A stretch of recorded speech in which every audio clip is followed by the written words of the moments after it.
Football সভাপতি Kishoreganj football academy গতকালকে সদরের সীমান্তবর্তী ইউনিয়ন চন্দ্রমুড়িয়ার মাঠে কিশোরগঞ্জ ফুটবল একাডেমি যখন ফাইনালে উত্তীর্ণ হয়, অর্থাৎ দলকে চেয়ার আপ করার জন্য, দলকে উজ্জীবিত করার জন্য যে বুদ্ধিমত্তা ট্যাকটিক গুলো থাকা দরকার, সাবেক খেলোয়াড়দের কিন্তু এগুলো রয়েছে। গতকালকে কিশোরগঞ্জের জয়রামকারী খেলোয়াড়দের কমসে তাদেরই খাইয়েছিলেন তিনি, আমার খাওয়ায়নি।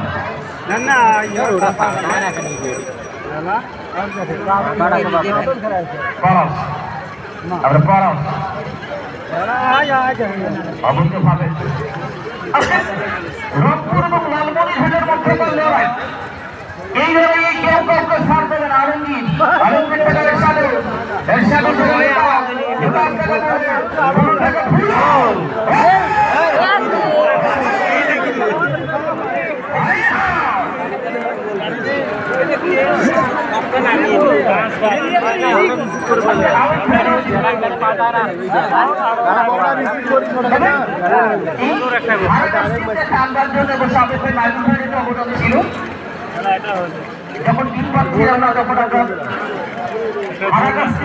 তারা অবশ্য কালী কাপুরকে পরাজিত করে।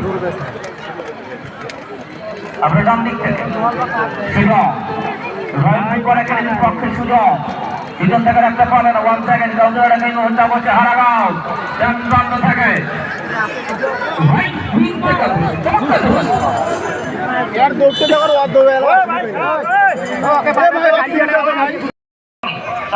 নাহি নাহি নাহি রাখতে পারে না।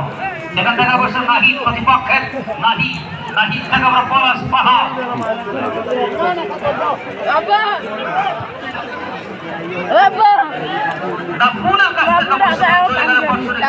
এখন পর্যন্ত খেলার royal football academy Lalmonirhat 0, Rafiq একাদশ হারাগাঁও 0।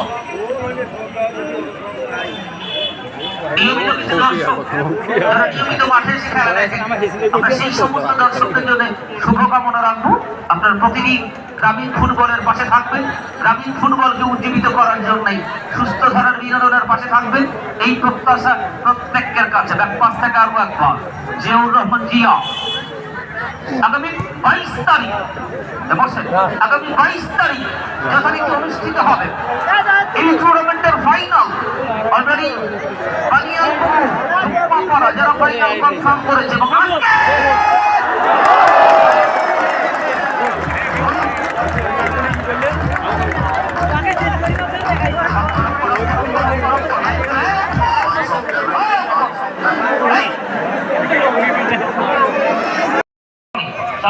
নাহি নাহি নাহি রাখতে পারে না। সেখান থেকে অবশ্য নাহি প্রতিপক্ষের নাহি নাহি থেকে আমরা পলাশ পাহাড়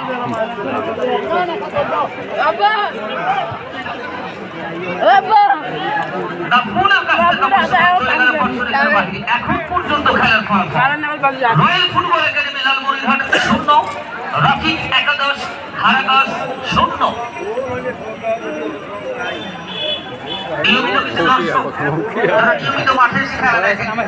সেই সমস্ত দর্শকদের জন্য শুভকামনা রাখবো। আপনার প্রতিদিন গ্রামীণ ফুটবলের পাশে থাকবেন, গ্রামীণ ফুটবলকে উজ্জীবিত করার জন্যই সুস্থ ধারার বিনোদনের পাশে থাকবেন, এই প্রত্যাশা প্রত্যেকের কাছে। ব্যাকপাস থেকে আরো একবার জিয়াউর রহমান জিয়া আগামী 22 তারিখ আগামী 22 তারিখ যথারীতি অনুষ্ঠিত হবে এই টুর্নামেন্টের ফাইনাল। অলরেডি যারা ফাইনাল কনফার্ম করেছে এবং